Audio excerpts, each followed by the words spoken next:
Alright, take two. This is actually the second time I did this video because the first time I did it, I cut off the top of my head. Alright, so here we go. We're going to hip mobility. Increasing mobility in the hips increases functionality, which takes a lot of strain off low back. So this should be done twice a day, morning and evening, or morning and once before your workout. Just get it done. It only takes a few minutes. We're going to go through pretty quick. It's called a flow because we're going to go non-stop, alright? So we're going to start with hip circles, really easy. We're going to go about 5 or 6 times in each direction. So hands on hips, keeping back straight, just get those hips loosened up. This also helps the low back. I do this in the morning, feels great. We're going to go opposite direction now. You can start out with really small circles and work your way up to doing bigger circles, just depending on how stiff you are. Now we're going to do a little, almost like we're going to do a standing long jump. So on these, I want your butt going backwards, your knees slightly bent, your chest and back staying tall and long. Now we're going to spread our feet a little bit wider.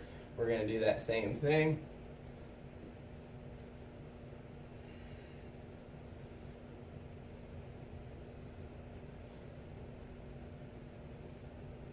Alright, now we're going to pause. Knees a little bit straighter. Rock those hips straight back. Legs stay almost straight, just a slight bend. And then we're going to kind of bias or lean over into one side so you feel a stretch on the inside of this leg, back of the hip here. We're going to lean over and then over to this side, really emphasizing the stretch in the hamstrings and the inside of the leg. We're going to do that a couple times to each side, feeling your weight on the back of your heels, pushing back into your glutes, keeping your spine straight. I'm going to show you from a side profile. Legs are spread wide, hips are rocked straight back, spine is flat, and we're just rocking over to each side. Right, hang out there, feel left leg stretch, switch over to the left side, feel the right leg stretch. Good. Then we're going to go down into downward dog. Butt up towards the sky, trying to push your heels flat against the ground, feeling a stretch in the back of your legs and your calves. Shift your weight to one side, right, and then switch to left, and then switch to right. Just keep going back and forth. Kind of walk your feet out. Feel that stretch in the calf muscles.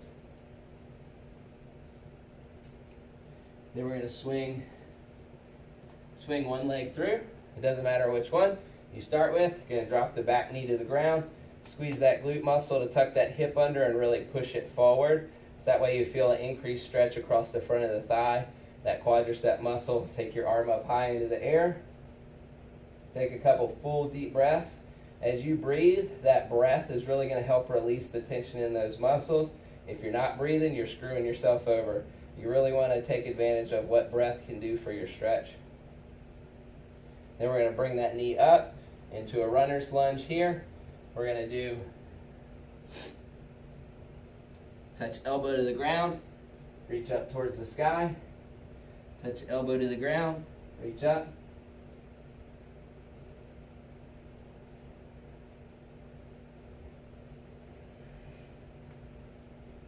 Now we're going to open up in the opposite direction.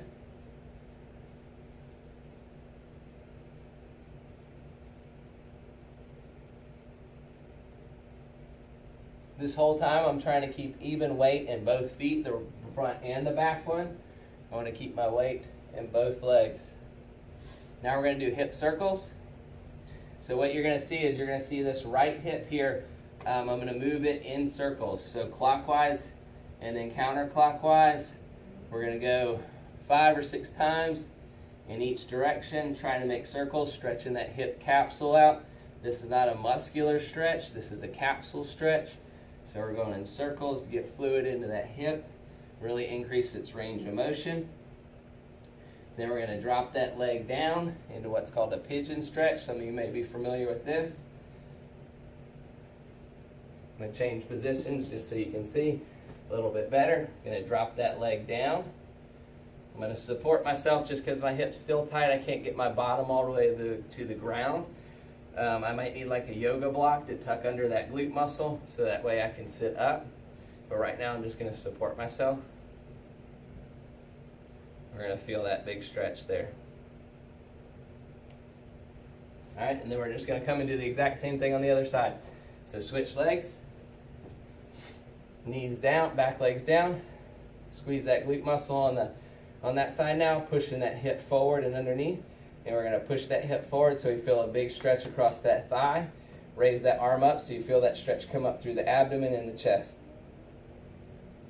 Take advantage of your breath here. Really full deep breaths.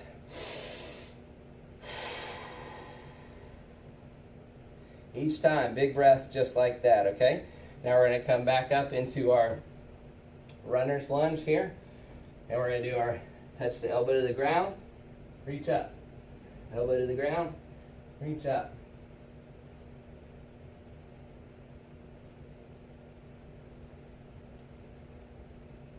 Now we're going to open up in the opposite direction.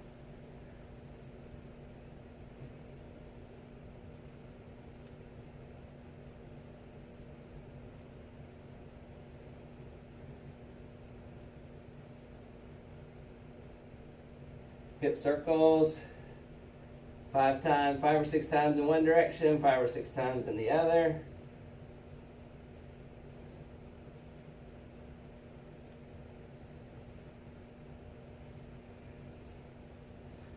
Drop that leg down into our pigeon. Feel that stretch across the back of the hip.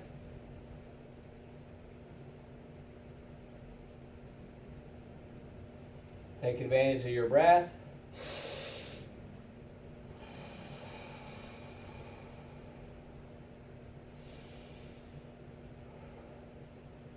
When I take that breath, anytime I feel that pain in the stretch, that pain immediately goes away as I breathe out because I'm releasing the tension that I'm holding on to. Now we're going to swing that leg back. We're going to get into what's called upward dog or cobra. Arms are going to be long, elbows are going to be locked out and squeezed in by your side. Head's going to be pulled long out of the shoulders, and the hips are going to remain on the ground. Now what I'm going to do is I'm going to rock side to side, kind of emphasizing each side a bigger stretch in the front and side of the body. Now I'm going to turn my head each direction. Really getting good spinal motion in there.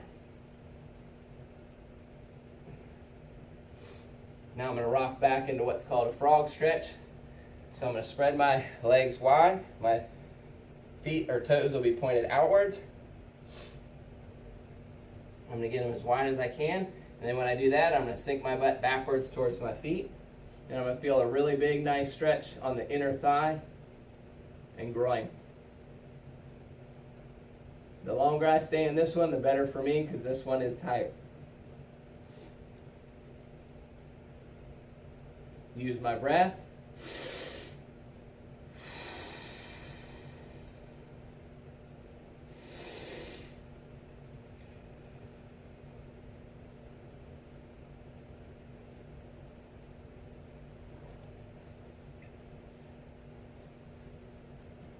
Now we're going to come up into like a sumo type squat. This is a prayer squat.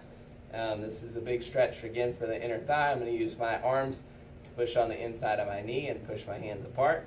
If I want to make it more of a stretch, I'll make a fist here. I can push farther. If I need more of a stretch, I'll make a fist with both hands and push out. On this one, I really want to emphasize my chest staying tall, so that's something I need to work on.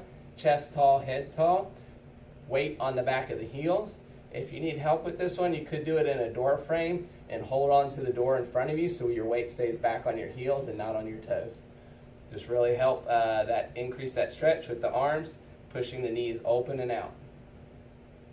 You can even use your glute muscles to help pull the legs out with your muscles. So I could not use my arms, but really try and focus on the muscles pulling my legs open and wide.